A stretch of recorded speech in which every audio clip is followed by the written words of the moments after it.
For the past week, I've been cat sitting for a friend of mine, and I was hoping to just have a little fun, playing video games all night, and occasionally petting a cat.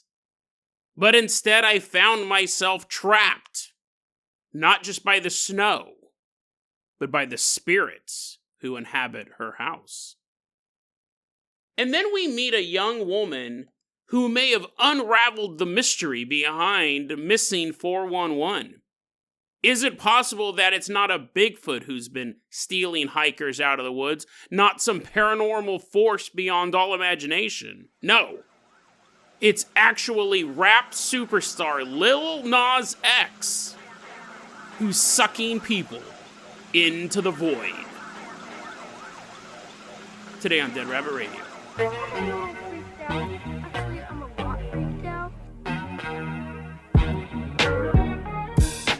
Hey everyone, welcome back to another episode of Dead Rabbit Radio. I'm your host, Jason Carpenter. I'm having a great day. I hope you guys are having a great day too. I'm back home. We'll get into all of that in a second. So that's why there haven't been new episodes the past couple days if you didn't see my Trapped update. But someone who's never trapped, someone who always knows a way to wiggle out of any situation, running into Dead Rabbit Radio Command right now. Everyone get on your feet and give a warm welcome to Am Alien. Woohoo, yeah, wee, ha ha ha, woohoo, yeah, woo. Clapping as Am Alien is running into Dead Rabbit Radio Command. Am Alien, you're going to be our captain, our pilot this episode. Am Alien spread their Spotify Wrapped on social media. That is a great way to get the word out about the show. Really helps out. If you guys can't support the show financially, I totally understand. Through the Patreon or the YouTube memberships, through the merch store, I get it, I do. Just help spread the word about Dead Rabbit Radio. That helps out so much. Tell your friends, tell your family, tell everyone you know.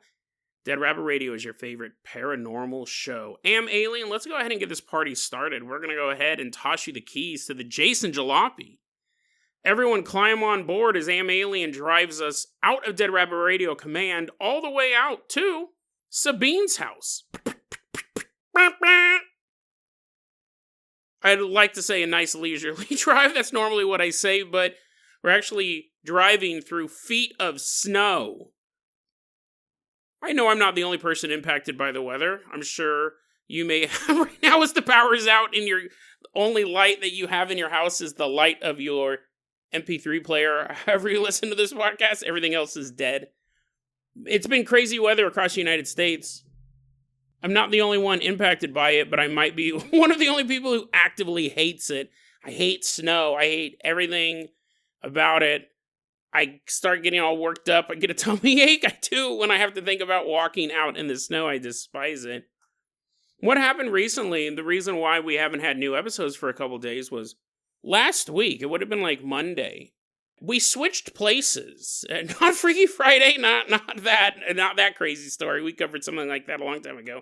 I know that one still freaks people out. I'll put that episode in the show notes. No, I was not a participant in that story. It involved other people who swapped bodies, but she goes, why don't I stay at your place and you stay at my place? You can stay and you can watch the cat. You can go to work. And I will stay at your place and live amongst the rats, live amongst the rubble, like Templeton from Charlotte's Web. I'll eat all your garbage. I will stay at your place and I can go to my work. Because that way it limited how far we had to travel in the snow. I said, yeah, sure, sounds like a great idea. Now, here's the thing. I know my place is haunted. We've talked about it in past episodes. I'll put them in the show notes. Pretty reasonable spirits, right? Generally, it's the ghost of an kindly old man. Who he did scare me in the beginning. But, you know, we've come to... And here's the thing. I've never really experienced much here. There was that phantom dog thing, which I guess is something, but I've more experienced his presence. This old man, and at first it frightened me in my place, and, you know, we've just come to hang out together. And it's not like I'm sitting there, we both have Coca-Colas, we're sitting on the couch watching an episode of MASH. But whatever, like, he's here, I'm here, there's no trouble. The ghost dog was a little disconcerting. I'll put all these episodes in the show notes. I don't want to go into too much detail because we've done it before. Sabine's never had any problem being here. She's never really sensed anything at all. Her place, which I believe we talked about before on the show as well, is haunted. Like the definition of a haunting. I've had people spend the night at my place. They've never sensed anything weird, never seen anything weird, nothing like that. No phantom smells, nothing. Her place is actively haunted. It is, the only way to describe it as, is a haunted house. And I believe I've talked about it before on the show. Her house, way back in time, used to be a place where a lot of the community congregated. It's not that anymore. Obviously, she's not living in a YMCA building, because things change over the century. But one day, I was sitting there with Sabine, and we were watching a movie. This was a long time ago. I don't know if I've told this story before, but I might have. We're sitting there, and I hear the sound. Let me back up. I feel the presence of good friends in the house. And then I hear the sound of keys skidding across the kitchen counter. It's a super familiar sound. I'm sure you guys have all heard it as well. You got friends coming over, you might do it as well. You're empty in your pockets. You're giving me all your money. That's what it takes to hang out with me. You take your keys and you kind of throw them across the counter. You know they're going to be there. It's a safe place to have your keys. That's what I heard. I heard the sound of good friends coming over and someone throwing their keys on the counter, and they're going to plop down on the couch and watch whatever we're watching. And I remember sitting there with her, and I felt the presence of good friends. I heard the sound that keys hit the kitchen countertop, slide across. And I remember I turned my head, clearly expecting to see old friends of mine. There's nobody there. Super interesting phenomenon. I'll be honest, I don't remember if she heard it as well. But I immediately remarked on it. I turned and looked, and I felt like I was going to see my good buddy Josh, or my good buddy Steve, or my good buddy David. Friends that I knew from back in high school and college and stuff like that. I turned with it, to look to greet these guys, and there was nobody there. And I immediately remarked, I just had that feeling that they'd shown up, and I heard keys. And she's like, yeah. She goes, this house has a lot of visitors. And it does have that energy. It really, really does have that energy in that place. Well, anyway, so I knew that. I've done a live stream from her house a long time ago. Again, I don't know if I can find any other stuff, but... So I knew that. Stay in there. While I was there, I'm taking care of this big black cat named Jenny. Jenny the cat. Jenny always wanted me to pet him. I'm busy. I say I'm busy. I'm watching movies and playing Minecraft, doing research for the show, pretty much in that order. And he'd come over and I'd pet him because I do love him. I'm always giving him snacks. He's like, oh, my tummy, And he's normally an outdoors cat. He spends the night inside. It was too cold for him to go outside. It was like 5-6 degrees here some nights. So I'm glad I was there to hang out with him. Let me just lay in front of the fireplace while I'm mining away on my hardcore Minecraft. You let him out the door. Usually I'd let him out the front door. And he didn't want to, but he has to go to the bathroom outside. We don't have a kitty litter box. Open up the front door, and he would do a patrol around the house, because this place is known as the Cat Highway. There's a bunch of cats in the area. They all come through his territory. Makes him mad. There's raccoons as well. Those make him mad too, but he can't fight a raccoon. He's an old cat.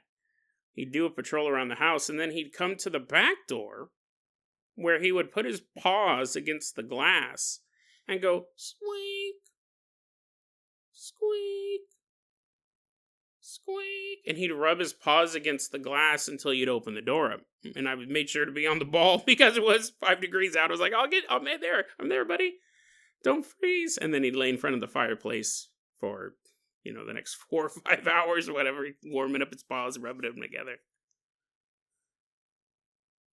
I'd be up all hours of the night, like I normally am, even at my own place. And the way that this place is kind of set up, I'm going to include a photo. You've been wondering, what I was wondering what this was a photo of. You'll see Jenny laying there on the floor, and then there's a bit of a hallway And I'll explain this if you don't have time to look at the photo. Your battery's about to die. This is the only light you have. You're like, I don't have time to look at a photo. There's a little bit of a hallway. You have the kitchen. The kitchen's right by the front door. So you have the kitchen, and then right across from the kitchen is the bathroom, which I don't think is probably the best design. You're all cooking. You hear someone in the bathroom. I don't know. Maybe you don't hear it. I'm never cooking while someone else is farting, or cooking ever. But you have a kitchen, and then right across from it, you have a bathroom, and it has one of those sliding doors. The doors don't open up like a normal door. The door's on these rollers, so you slide it open, you slide it close. And then next to that is the laundry room and the access from the outside. And that also has a sliding door. It's not automatic. It's the Jetsons as much as I wish it was. It's these wooden doors, and they're on these rollers, so you just slide them open and close. And then once you go through the laundry room, you're at the front door. And you can see kind of in that photo how that's laid out a little bit. You'll see the laundry room. You'll see the door into the bathroom. Jenny's laying on the floor near the kitchen. But anyways, so that was kind of how everything worked for a week. I was trapped. I literally could not leave that place. Although I constantly was. I was like, oh no, I'm out of Diet Pepsi. Time for a walk. And I was trudging through the snow. Trudging through like a mile of snow, maybe not that far, but close to it, to go buy some Diet Pepsi. And I was like, sorry, boss, I can't make it in today. They're like, Jason, we saw you walking. We saw you carrying back bags of Diet Pepsi. You can clearly get to work. What? No way. That was my doppelganger. Do you believe in the Skinwalker legend? That's why I always smell like wet pennies. Every so often I'd go out to get a drink. Go buy a couple 1 liters of soda. Most of the time I was hunkered down in this house. And I'd be sitting at this chair, like it's not really Jason built. I don't live there. So I had like this chair, try to make myself as comfortable as possible. I have this chair, I have the kitchen table, I got my laptop on there, playing video games, watching movies, working on the show. And right onto the right side of me, if you look at this photo of Jenny, that's taken from me sitting in the chair. So you can kind of see, like, if I'm sitting in this chair and looking straight ahead, everything in that photo is to my right field of vision. Don't worry, this is getting somewhere, like drawing a diagram. You're like, huh? Jason really walked a mile to get soda? Is he that much of a caffeine addict? I'd be sitting there at the computer late at night, and I would see, here's the thing, like, as much as I am a believer in the paranormal, and I call myself a paranormal researcher, never a paranormal expert, a paranormal researcher, even I was like, must just be because I'm up late. Must just be a trick of the light. I'd be sitting at the computer and I'd see from that bathroom, like that bathroom door would always be open on those sliding rollers, I would see somebody peeking out at me. I'd see the silhouette, the head and the shoulders. If you were standing in a doorway and you kind of tilted yourself out so I can see more of one shoulder and part of the arm than I can see of the other shoulder, against the darkness of the bathroom. And I'd leave the laundry room light on because I don't like working in complete darkness or even existing in complete darkness. But I would see a darker than the darkness of the bathroom. I'd see the silhouette of somebody peeking their head out, watching me. And I would turn to look, and it wouldn't vanish. It would move. It would move back into the bathroom, again, as if you were peeking into a room and someone looked, and then you would kind of straighten up so I can't see you anymore.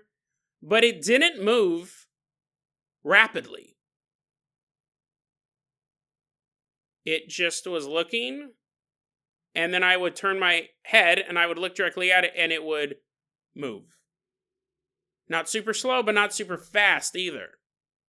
The first, and this happened, I don't know how many times. I would say honestly the first, because again, I'm trying to rationalize it. I know this place is haunted. I've heard all sorts of stories about this place. I had that experience with the feeling of my friends coming in and keys hitting a counter.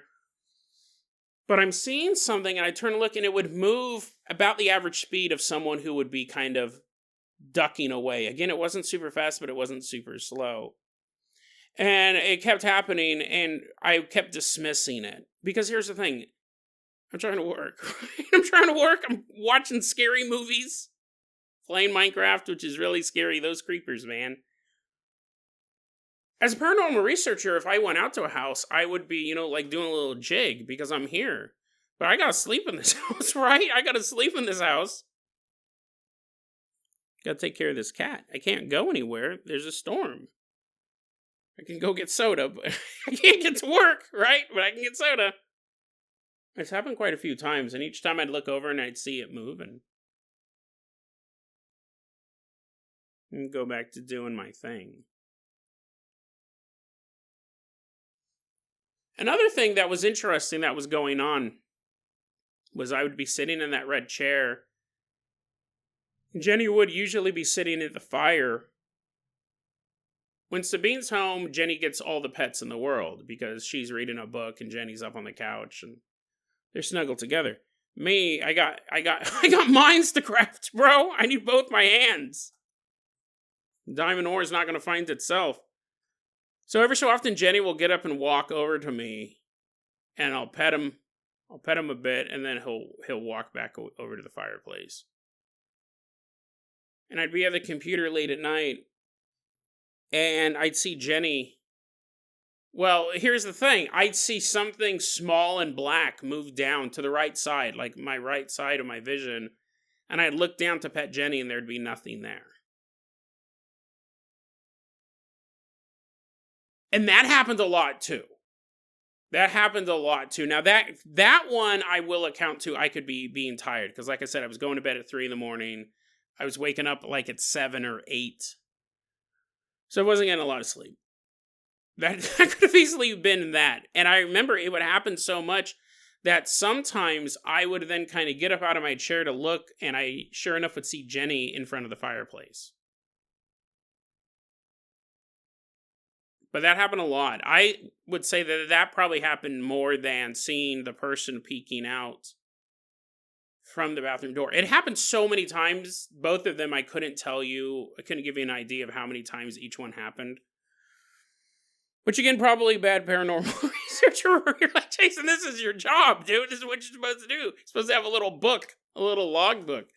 I did mention to Sabine, I go, after all this had passed, after the storm kind of died down and she's back up there. I was still stuck up there because she couldn't drive because the roads were so bad. I said, I have half of a mind to put up some cameras in here. And she's like, no, that's not going to, she's like, I'm not going to really let you put a bunch of cameras in here. That, I still might be able to figure that one out. I'm like, hey, look at all these teddy bears I bought you. Don't look too close, though. And don't touch them. Don't touch them. They have very expensive, stuffing inside of them, you may say. I have all these secret hidden cameras. It's funny because when Sabine came back up, right? She's hanging out there. Thanks for watching the cat and all that stuff. She orders some pizza from Andrew's Pizza. Delicious local pizza if you're ever in town. We're eating some pizza and I told her everything I just told you. I told her everything. And she was like, kind of like, yeah, because obviously we've had experiences there. She's had experiences there. She lives there more than I've had there. But she said, I told her, I said, yeah, I'd see someone peeking out from the bathroom. And she goes, you know what? That's where I see a lot of the stuff too, but not in the bathroom. She said, I see them walking outside of the house. Like right at the front door. There's a window, and she goes, I would see them walking up to the front door. Like they're coming in. They're coming into the house. And I told her, I said, you know what's funny about that is that I didn't see that at all. And that 100% I could have. That was in that field of vision. That I could have been looking out that front door, that front window from where I was sitting. And I didn't see it at all. None of that. And she goes, yeah, I see a lot of activity. Like there's just a procession of people. Not like a big line, not like she sees it wrapping down the block, but that's where she sees a lot of activity. 1 or 2 people at a time walking on the front porch to come inside. And I go, that's super interesting, because if I saw that, if I looked and I thought there was someone outside the house coming in, the game is completely changed. I would suit up and do like a 10-point patrol of that house, blizzard or not. If I thought there were people outside on the porch, I would put on all my snow gear, grabbed a knife, and checked the perimeter. Checked everything. I've been checking the neighbor's house. They're like, who are you? Who are you? I'm like, are you a ghost? Are you a ghost? Well, here's the thing. If I thought it was a ghost, I probably wouldn't do that. But if I thought it was a person outside the house, I would check the perimeter. I probably would have froze to death, right? Probably would have froze to death. My hand freezes to the knife. I'm like, ah. And I feel like whatever is there knew that. So it never presented itself as that.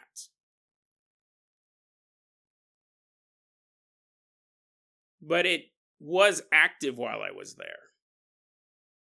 It was watching me. And what's interesting, too, is the shadow. I should have mentioned this earlier. Is the shadow, which I don't think it was a shadow man.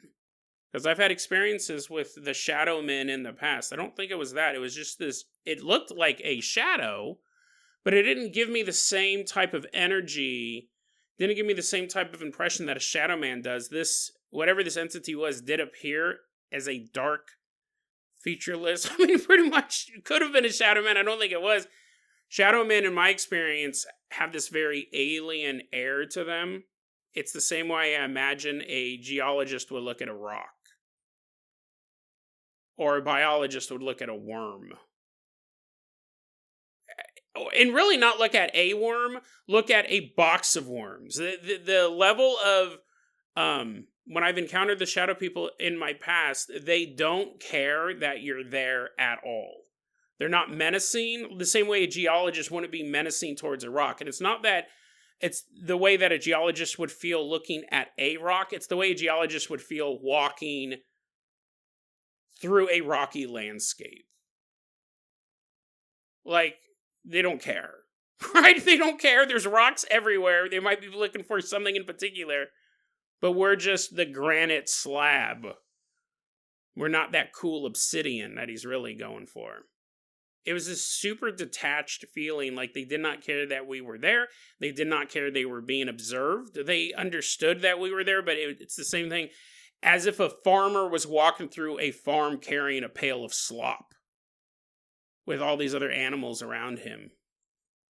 That's the kind of feeling that I get when I've encountered shadow men. This entity I felt was something more because it seemed to be curious. That might have been the longest I've actually ever stayed there. And again, it was just me and Jenny. And it was a good week, right? I have to go find a new job. Boss like, why'd you call in for a week? No, the whole city was shut down, luckily. But, see that shadow poking out, it felt curious. I will also say it was not the height, it wasn't like 6 feet tall. The way I felt it was that this was I don't want to say a child spirit, because if that was the case, I would have peed my pants. Kids are so creepy anyways. I would say it was maybe around 4 to 5 feet tall. A young spirit. Again, something that would be curious. Not a young spirit like it's only been around for a couple years. I mean, the spirit of a young person, just so we're clear. But who knows? I'd see that. I'd see something small and dark move to the right side of my vision, right by my feet, and I'd look down to pet Jenny, and there'd be nothing there. And so, Sabine's back, and I tell her all of this stuff. And she goes, yeah, a lot of times I see stuff where it's like moving outside on the porch, like they're coming into the house. And I said, that would have terrified me. Like, if I thought there was a real person out there, I would have ran a sweep. I wouldn't have been able to rest. Because that was one of my concerns. The weather was so bad that someone would be like, oh, there's light and warmth in there. Try to break into any house. I did watch the Purge movies, too. I did finish my Purge-a-thon. I've now seen all 5 of them. Only one was good. I said that would have scared me too much. I did see this one leaning out of the bathroom. And she goes, yeah. She goes, that whole area up there is just really active. It's a really, really active place. What's interesting, this is going on a little bit longer than I thought it was going to. We might have to move the Lil Nas X story. Hopefully not, because that one's pretty hilarious. But it was interesting because that night she was home. We let Jenny out the front door.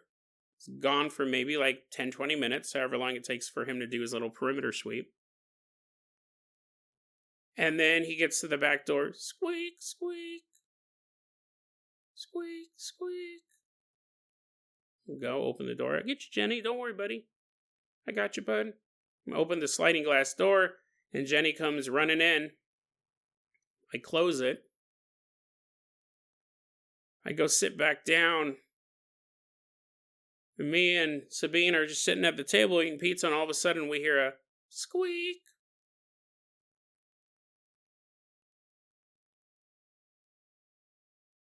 And I look at her and she looks at me and I go, this is what I do, right?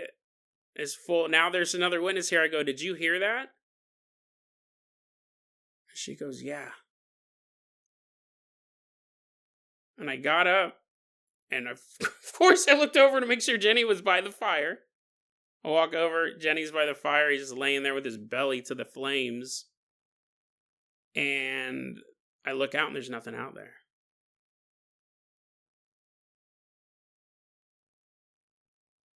Now that was, again, it's one thing to be staying up late at night. I have a super active imagination. I understand my mind plays tricks on me. I understand what lack of sleep can do to the human brain. I understand how light can confuse people, the interplay of light and darkness and shadows and all of this stuff. But we both clearly heard, and was within maybe 30 seconds of Jenny coming in, we both clearly heard the sound of a paw, a cat's paw, pushing down against the glass. Squeak. Because we hear it all the time, multiple times a day. It's a super distinct sound. And I got up and checked to make sure it wasn't a neighborhood cat or a stray or something like that. I'll let them in the house. I'm not going to let some phantom hobo on the front porch in. But clearly heard the sound of a cat wanting into the house. Now, I don't think by any means that this haunting is new. This activity is new. Sabine's talked about this weird stuff going on for a long time, years, if not a decade. She did say when they moved in to the house, at one point, they had to go in and clear some stuff out from underneath the basement. Not the basement, like the crawl space. That's what I'm looking for. They had to go into the house and get some stuff, I think probably to put in insulation or something like that, do some stuff in the crawl space. And at that time, her now ex-husband was down there. And when he came out, he goes, Sabine, look what I found. This is totally awesome. And he was holding I did not see these items. This is the way Sabine described them to me. She said one of the items looked to be a wand, like a homemade wand with these decorations on it, something like that. Like you could clearly tell it was not just a branch. It was adorned in such a way it looked ceremonial, and a cat's skull. And both of these were underneath the master bedroom. And I go, well, can I see them? And she goes, no, my ex-husband, ended up keeping the wand. I go, what'd you guys do with the skull? And she's like, I don't know. That was years and years and years ago, if not decades ago. So whatever has been there, that could have been some sort of protection from some sort of activity. That could have been the cause of the activity. I think whatever was going on here has been going on a very, very long time. Before they moved in, and maybe even before the original family that lived at that house moved in. So much so that just the other day, because I just got home a couple hours ago, I was just able to get home a couple hours ago, took a nap, and now I'm recording this. Yesterday, I was sitting there, and I said, hey, Sabine, I go, these doors on these rollers into the bathroom and into the laundry room, which then leads to the outdoors. I go, did you put those in? Because I had a theory. I go, did you put those in? And she's like, no, they were like that when we moved here. The door leading into the laundry room and out the house, that was on rollers when we moved in, and the door to the bathroom was on rollers when we moved in. And I said, I go, why do you think that is? And she goes, probably to save space. Probably to save a little space. And I go, I got a theory. I said, I'll bet you that the people who previously lived here got tired of those doors opening on their own all night long. And she thought about it, and she goes, dude, that's nuts. And I said, I've lived in a lot of places with a lot less space, and I've never seen doors with rollers in very, very high-trafficked places. The bathroom and really the exit outside of the house. Now, I could be wrong. Maybe it's an East Coast thing. Maybe there's a lot of doors on rollers. But I said, that's my theory. That the people who previously lived there got so tired of hearing the sound of a door opening up in the middle of the night, or even more alarming, sitting there and all of a sudden you see the door open up and then nothing comes through it. How many times would that have to go on? How many times did you have to hear that or see that before you're like, okay, let's make a trip down Home Depot. Let's go ahead and figure out how we can prevent this from happening every single day. It definitely seems like a house that has a lot of visitors, whatever the weather. The only questions are, who are these visitors? Where are they coming from? And how long are they staying in Sabine's house? I don't know, crazy stuff. I would, it's one of those things really would like to set up some cameras there. We'll see, right? I mean, again, it's her house. She is one of those, she has this weird thing where she's like, oh, no, like, ghosts are real, my house is haunted. But then she's like, I don't believe in ghosts. She doesn't believe in, like, 99% of the stuff we talk about on this show. She's pretty skeptical. We actually did an episode about her a long time ago where I'll put that episode in the show notes. She had a bizarre experience with her and her old dog, Sage. Really creepy experience. And then she's like, yeah, I don't believe in the paranormal. Ghost, yeah. My house is haunted, but I don't know if any other house is haunted because I haven't been there. I don't know if ghosts are real. But, I think that is fair, right? People are going to have their own belief systems, and that's hers. Her house is haunted, but she can't believe in ghosts across the board. She doesn't believe every single ghost story she hears, and that's fine. Or most of the ones she hears, either. So, I know people hate it when I do this, but we don't have time to tell the Lil Nas X story. We're going to save that for tomorrow, but I do want to tell you guys another story. Give me a second here. Let me see what we got, because the Lil Nas X story, as you can imagine, tying Lil Nas X into missing 411, it's going to take a little bit. Is he responsible for missing hikers and campers over the past 4 decades? Who knows? Let's see what I got here for you. Here's a bizarre story. I actually don't know how to think about this story. I don't know what this phenomenon is, so this is a good counterbalance to just a good classic ghost story. Am Alien, let's go ahead and toss you the keys of the Carpenter Copter. We are waving goodbye to Sabine's house. Lil Nas X is creeping out of the closet. Run, Sabine, run! Jenny, jump in the middle, save her. We're leaving behind this house. Fly us all the way out to a flower shop. We're headed out to a flower shop. This story takes place a couple of years ago. We're sitting there, we're looking at tulips and petunias and roses and all that stuff. We're just like, man, these things are expensive. Have you guys bought flowers recently? It's nuts, dude. I can, just walk through my neighbor's garden and get flowers for cheaper than this. I mean, I guess technically that's stealing, right? I was like, here you go, honey, a dozen roses. I also got you these carrots and one potato. They're like, what? Did you go through their actual garden? Flowers are so expensive. And then you got to pay for someone to wrap them in green paper, and God help you if you need a vase. I hope you have just a bowl at home, a big Tupperware bowl you fill full of water. Like, here you go, babe. There's a potato floating in the water. She's like, what? Years ago, this story happened. We're going to meet a guy, we'll call him Chris. He's a pizza delivery driver. Doesn't say where he works. We'll assume it's Godfather's Pizza. That's the best pizza place. That's where I used to work. I don't think it's in operation anymore.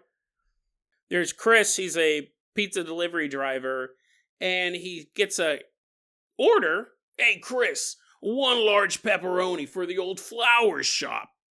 Oh, yeah, no, I'll take that. She's always a good tipper. He takes a little receipt and sticks it in the pizza box, and he's walking out, throws it in his car, jamming out to some tunes. He pulls up to this flower shop that's run by this little old lady. Chris walks in holding the pizza, and he sees that this old lady, is in the back of the store. The back of the flower store. And he goes, oh, I'll kind of walk back there to hand her the pizza. And he's walking through the back of her store carrying this pizza. I'm assuming they know each other, right? I'm assuming she's a regular patron of this pizza parlor. Otherwise, you just set it, balance it in between 2 vases of roses. Maybe steal a couple on the way out. He's walking through the back of the store carrying the pizza, and the little old lady turns and looks at him and goes, oh! She gasps. She audibly gasps. And she's so thrown for a loop, she has to reach out and steady herself on the counter. Her whole existence is rocked. Chris doesn't really know. I mean, I guess technically he did sneak up on her. He's all boo. He's all throwing the pepperoni right at her face. In a sense, he did startle her, right? She didn't expect anyone to be back there, but that's not why she audibly gasped. Had to steady herself on the counter. She takes a moment. The old lady takes a moment and goes, oh, my stars and garters, young man. Oh, you scared me. You gave me such a fright. I thought you were wearing a mask. Chris is like, what? No, I'm not wearing a mask. This is my normal face, and tears welling in his eyes. Like, oh, am I that hideous? He goes, no, I'm not wearing a mask. Oh, I know you're not wearing a mask, but I thought you were wearing a mask. Is that my delicious ultimate pepperoni pizza, young man? Oh, cannot wait. Yummy, yummy, yummy. He didn't really even register. It was an odd thing. Pizza delivery drivers often experience odd things. It's basically the most X job you can ever have. People often ask, what's the job I can have the most paranormal activity in? Police officer, mortician, and then pizza delivery driver. A lot of weird stuff. I think I've talked about it before. I'll find that episode in the show notes if I can, but he leaves the flower shop, pocket full of petunias along the way, and he goes back to work. He doesn't really think much of it. He ends up finishing up work. Later that day, he goes, oh, I gotta swing by Mom's house. Gotta give her these flowers. Gotta give her these flowers that I stole. There are nothing but petals in his pocket. He's like, that's a thing you can do, right? Give a woman just a pile of pocket petals. He goes, I gotta swing by my mom's house. So he goes over to his mom's house, walks up to the door, and his mom opens the front door, looks at him, and begins screaming.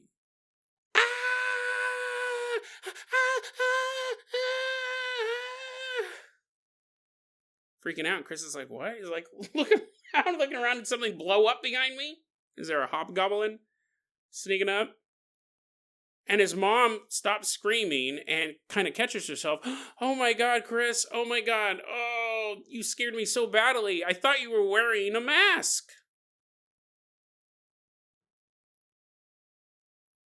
Chris is like, when he wrote this up, he goes, I want to be clear. I was not wearing a mask at any point in this day. I don't even consider myself scary looking. I am a normal human. I'm a normal human inhabiting the planet Earth. And in one day, I had 2 different people freak out because they thought I was wearing a mask. He said it never happened before, and it's never happened since. It was just one day. 2 different people not just thought I was wearing a mask, which would be odd enough, but they freaked out. He posted this online underneath the username Alarming. Posted this, and someone asked, did they say what the mask looked like? And Chris said, I never asked. Never asked anybody. And that's an interesting comment, because here's the thing. I get when the first person, an old lady, turns around and maybe she's startled. Oh my God, I thought you were wearing a mask. You could brush that off. When your mom does it, now you know something's going on. You could brush it off as a coincidence, but you have 2 different people spread across different hours, different locations. The mom didn't live at the flower shop, thinking you're wearing this mask. And just like me sitting there and seeing someone move in and out of the bathroom. I mean, listen, man, I'll be honest. Like, I could have went to the bathroom and said, well, who are you? Why are you? I don't want to deal with it, man. I don't want to deal with it. It's so funny.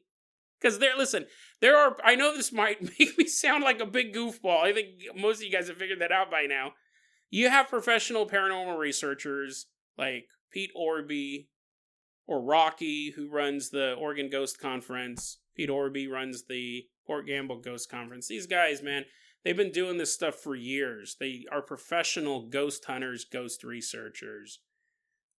I don't want to be scared, man. You know what I mean? Like, if I was at someone else's house, not trapped in it for who knows how long at this point. I didn't know when the storm was going to let up, when I was going to be able to leave. I gotta go to the bathroom, too. I gotta use this place. If I'm scared to go into the bathroom, I'm going to be walking around outside the house like Jenny, looking for a place to pee, at best. If I have to poop, I don't know what's going to happen. It's like, I don't want to antagonize anything, man. I'm just here. And I didn't feel like it was...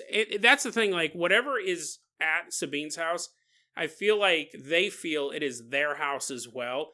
That's one of the reasons why I would be reluctant to set up cameras. I'm not one of those guys who has to prove this stuff. If you don't believe it, that's totally fine. I think there are a lot of people who listen to the show who don't believe any of it. I don't think you think the people are liars. I don't think you think I'm a liar. I think you just think that it's misinterpretation of natural phenomenon. And that's totally fine. That's 100% totally fine. You can find value, you can find entertainment in the stories themselves. If you thought I was lying to you, and I was finding stories about people who were actually lying, I don't think you would find that interesting. I wouldn't find it interesting. I'd be putting my reputation on the line, even though apparently I'm a paranormal researcher who's scared of ghosts. I think a lot of people, but I've never been someone who's like, no, I have to prove these exist. I have to set up all these cameras to prove to you that ghosts exist. Because people are going to believe what they believe. You could have the best evidence in the world, and that's really not the type of researcher I am. I'm trying to figure out what these things are, and talk to people who do believe, and we can figure out what they are. And if you don't believe, you can still find entertainment, you can still find value in the stories. And you think it's funny that there's a paranormal researcher who's afraid of ghosts. I'm afraid of ghosts if I have to be in a house with them for an indeterminate amount of time. Yes, you're right. You're 100% right on that. I feel like if I set up cameras, it's their house too. I think that that's how they view it, and that could be super antagonizing to them. And then who knows what's going to happen, right? Teacups are flying around there. I'll bring back the cat skull. And I'm like, see you later, Sabine. Research is over. 48 hours. That's all I was going to do. Packing up my cameras as she's getting possessed in the back room. Ah! I feel like that's part of it too. I think it's their house as well. And people don't believe me. I hope people don't think I'm lying. I can't control that either. If you actually think I'm lying, I can't control whether or not you think that. But as far as like people going, oh no, he probably stayed up late. I think I have an overactive imagination. I stay up late. There was a horrible storm going on. I was stressed out because I hate snow. It could have totally been figments of my imagination. The cat making the sound, like the sound of the paw against the window, that there was 2 people there, and it's a super distinct sound, and there was no other cats out there. That's a little bit harder to go. That was just your imagination. But whatever. What were we talking about? Oh, yeah. So this is what I'm saying. Like, I understand that. The second time when his mom screamed, we could go, I would ask, what'd the mask look like, Mom? Sitting here, not a participant in the story, I don't know how I would have reacted in the story. I might have, I might not have. It still might have just been odd at the moment, and then when I thought about it later, I'd be like, well, I wasn't wearing a mask. Like, why would I ask my mom what mask I'm wearing? It's weird when you're not a participant in the story why certain people do certain things the way that they do. Because that would have been helpful, right? I guess right now the mask was scary, even though he didn't get a clear idea of what the mask looked like. I'm assuming it was scary. I'm assuming it was a spooky mask.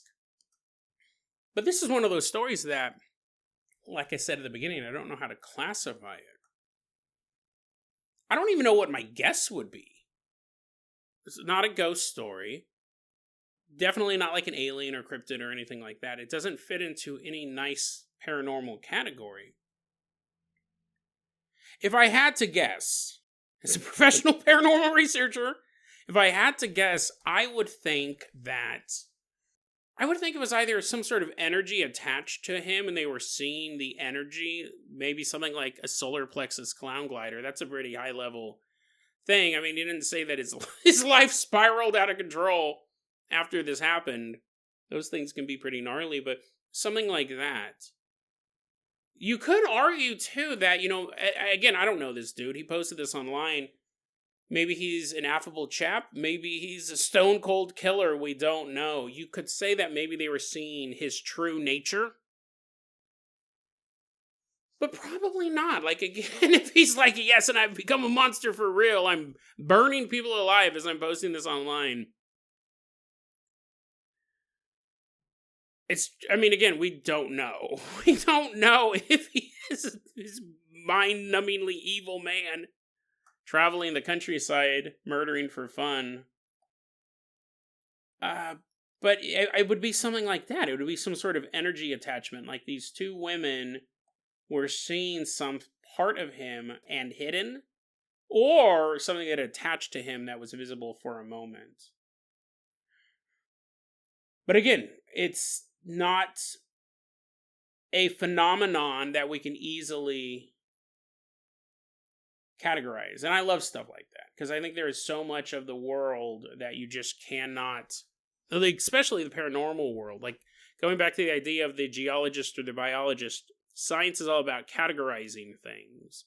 And that's one thing that I love about the paranormal, is that there's so much of it you cannot classify. Yeah, looking at this guy's posting history, I mean, unless you think being a Buffalo Bills fan is the sign of madness, which it very well may be, he's just posting about stuff about, like, hiking and the Buffalo Bills. He's talking a lot about the Buffalo Bills.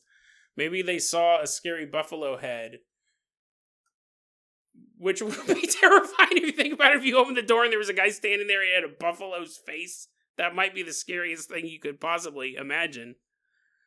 But I don't think his life is spiraled in any sort of madness, again, unless rooting for the Bills may qualify for that one. But yeah, we just cannot classify it, and I find that so fascinating. There's so many stories out there we just can't put into a neat little box. Most science can, right? A geologist, a biologist, it's all about classifying stuff. You can do it with different types of paranormal stuff. We have close encounter of the first kind, close encounter of the second kind, third kind, fourth kind. We do have classifications like that. We have demon, poltergeist, residual haunting, like it's a recording of a previous event, souls trapped on Earth. We can classify some of it, but a lot of it we can't. This is one of those stories that, like, what happened? It wasn't earth-changing. It didn't involve some massive climax. He didn't immediately run to church and go, get this mask off of me, Jesus. Get this mask off of me. And, like, all of a sudden, like, rays of light are shooting in through the stained glass window and nothing happens that he can see, but on the astral plane, the Buffalo Bills mascot, whoever that is, Bill Boy, blows off of his face on the astral plane, and he feels this weight lifted off of him, and he's like, yeah, I'm no longer a Bills fan. 49ers all the way. He does a little dance. It was just two people thinking a man was wearing a mask, and a mask that was so startling or off-putting that it would make you scream. Even your own mother would freak out. And what's interesting is both of them quickly realized he wasn't wearing a mask. But then you wonder what they're thinking. Like, well, that's weird. Why did I have that reaction if he's not wearing a mask? Why did I think he was wearing a mask? But we're busy people. We have busy lives. And even professional paranormal researchers, paranormal experts, some might call me, even we, if we're trapped in a haunted house for days on days and days, I don't want to upset the apple cart. You know what I mean? I don't want to go and start trying to communicate with this ghost, whatever it was, ghost kid or shadow man or whatever it was. Because what if I'm like, hey, why are you looking at me? I'm all accusatory. I'm all grabbing it by its ghost collar. It's like, what are you doing? Why are you looking at me? And, you know, it could do nothing. It could dissipate. I realize that I'm actually strangling myself. Or what if it said something spooky, right? What if it's like, what? I'm looking at you because I want your body. It's Prince. It's Prince's ghost. He's like, if you like my body. I don't know if he sings that song, but you know what I mean? Like, what if it said something truly upsetting? It's like, I'm going to possess you tonight. Or you're going to be visited by the 3 more ghosts tonight. The ghost of Winter Storm Past. I'm like, no. At the time, I just want to do my work. I just want to play Minecraft and watch movies on Crackle. I don't want to have to deal with the guy. Even though I'm reading spooky stories, I'm like, ooh, a ghostly encounter. Ooh, this will be a great story for my podcast. Typing up my notes. There's a ghost leaning out of the bathroom. It's that same thing, like we want to research the paranormal. We want to have fun with these topics. But we also don't like them completely taking over our lives. At least I'm that way. Guess I can't speak for every paranormal researcher or every lover of the paranormal. But that's the way that I look at it. On a stormy night when it's 5 degrees and the snow is 2 feet deep, I don't want to be in a haunted house, right? I'm in a haunted house. I understand that. It's not my house. Like I said, I started this episode out. I know my place is haunted. We got no beef with each other. I'm in someone else's house, and I keep seeing something poking out from around the corner, man. I just want to chill. I just want to hang out. Like, I love the paranormal, but when I'm trapped in a haunted house, an actively haunted house with a ghost skull and a wand, I was somewhere in the floorboards, and the wind howling outside, I'm constantly afraid that the powers are going to go out, because then how am I going to play Minecraft? As half the city freezes to death, I'm like, no, my wheat farm. I love the paranormal, I love researching it, but I don't necessarily love being trapped in it. I'd rather cover these stories than become one myself, which in a sense this was, but you know what I mean? Like, I don't want to get possessed, right? I don't want some ghost kid jumping out of the bathroom. I gotta use that bathroom. But I feel at the end of the day that they probably don't want to be videotaped. Sabine definitely doesn't want me setting up a bunch of cameras at her place. But at the end of the day, I think whatever is there is pretty friendly. Because there's never been anything too harsh there or too scary. Like, I wasn't scared by this thing. The first quite a few times, I just kind of figured it was my imagination. But as I kept seeing it, and it was doing the same over a series of nights. It's not like I saw it 10 times in a night. I saw it multiple times throughout the week at different times. I think maybe it was curious. I think maybe that sound of that cat paw outside the window was not a desperate plea from a spectral cat to be let in. I think it was a way we were now both together. Something was I don't even think it's the ghost of the cat skull. I mean, listen, it could be, right? It could be. But I feel like in a way that was whatever is there, and I think it's probably multiple entities, good entities, that it was letting us know that I don't think it was a call for help. It was freezing cold out there. It was a ghost cat. I don't think that's what it was. It was a weird, almost like letting us know that there was something there. Because obviously I'm going to have doubt. Like, really, that's what clinched it for me.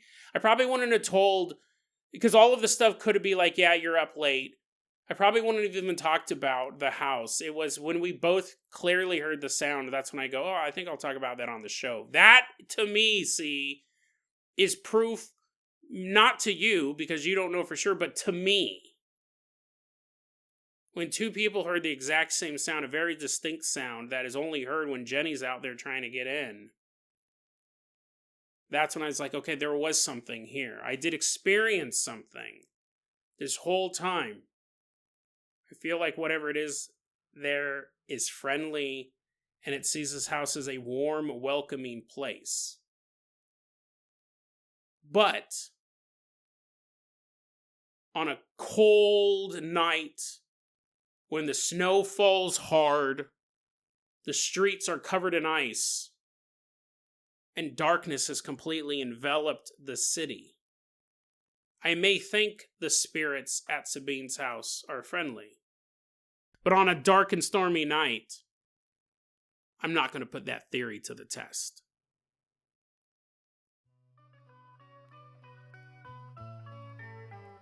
How do we get back on that? I know I was talking about the mask guy. I don't know how to wrap that up. That's just weird, right? Pretty weird. I don't know how we got back on Sabine's house, but I'm glad that I'm back home. I'm glad that I'm back in front of my microphone in my studio so we could be back to making more episodes of Dead Rabbit Radio. DeadRabbitRadio@gmail.com. It's going to be our email address. You can also hit us up at Facebook.com/DeadRabbitRadio. TikTok is @DeadRabbitRadio. Dead Rabbit Radio is the daily paranormal conspiracy true crime podcast. You don't have to listen to it every day, but I'm so glad you listened to it today. Have a great one, guys. Stay safe and stay warm.